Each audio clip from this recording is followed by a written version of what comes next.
Pues creo que el más duro fue el terremoto de 85. Estábamos en clase de las 7 de la mañana en un salón que se llamaba el Salón 51, que estaba en el pasillo entre los dos edificios grandes, y no había ventanas, entonces casi no se veía pues ahora sí que el contexto del terremoto. Y 2 horas después salimos de clase y los de Protección Civil o su equivalente en aquel entonces nos dicen: ¿y ustedes de dónde salieron? Evacuamos la universidad hace 2 horas, y nadie se dio cuenta que estábamos ahí.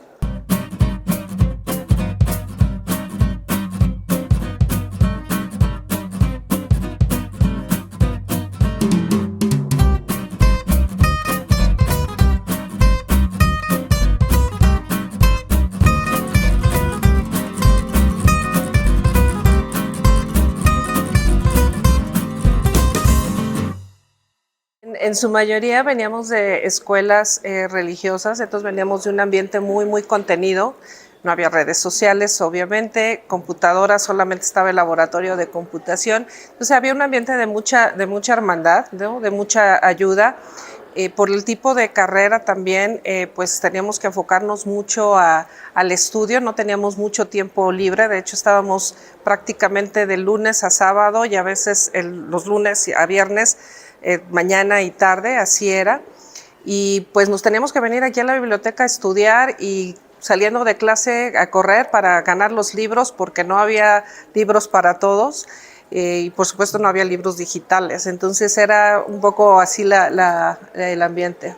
Bueno, la universidad en aquel entonces solamente eran los edificios pues de aquí de Benjamin Franklin y Francisco Murguía, pues era todo lo que había de la universidad. No estaba lo que era el colegio alemán, que luego lo compró La Salle, ni tampoco el edificio de química, por ejemplo. Entonces era todo lo que había en La Salle. Entonces, en el caso de la Facultad de Química, en las mañanas teníamos clases en el área de facultad, ¿no? De este lado, de profesiones, me parece que se llamaba, y en las tardes era el edificio de prepa, y los laboratorios estaban en unos sótanos por acá, por el edificio de profesiones. Eso era todo lo que había de La Salle, ¿no? El estacionamiento que ahorita está dentro de La Salle eran canchas, no había estacionamiento, entonces todo lo que es Plaza La Salle y todo eso no existía, nada más en una cafetería, y pues eran canchas deportivas, era todo lo que había. Pues creo que el más duro fue el terremoto de 85. Estábamos en clase de las 7 de la mañana en un salón que se llamaba el Salón 51, que estaba en el pasillo entre los dos edificios grandes.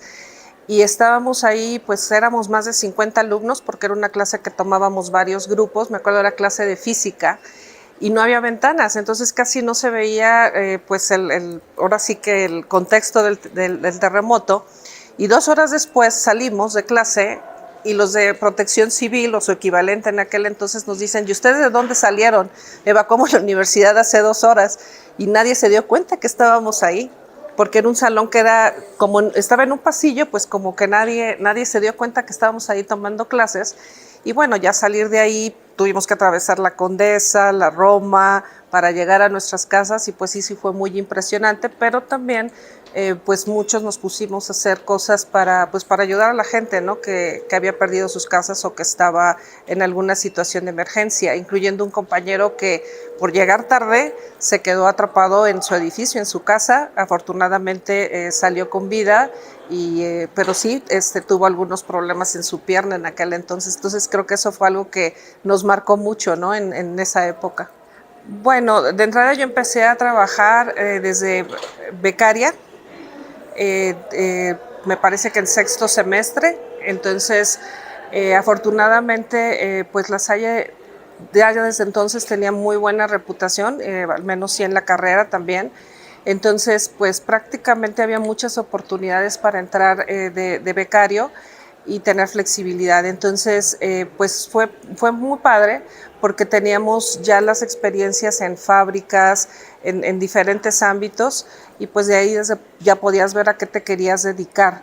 Entonces fue muy bueno, en el sentido de que te exponías de forma positiva a lo que era un ambiente laboral y profesional, pues desde prácticamente la mitad de la carrera. Bueno, como egresada te diré que uno de los principales retos fue convencer a mis papás que pues yo quería estar en una fábrica de producción y probablemente esa fábrica de producción no iba a estar en la Ciudad de México y tenía que viajar. Entonces creo que fue uno de los retos convencerlos de que pues ya era una profesionista independiente. Otro de los retos que tuve muy al principio de la carrera, cuando terminé de hecho mis prácticas, es que la compañía donde estaba haciendo yo mis prácticas no querían mujeres en producción. Y entonces tuve que tomar la decisión de cambiarme a otro sector.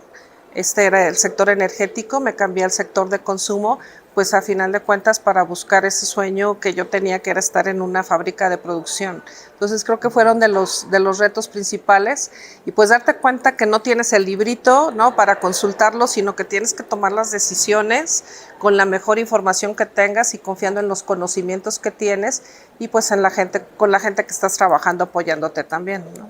Quisiera felicitar a la universidad y a la comunidad universitaria en este 60 aniversario.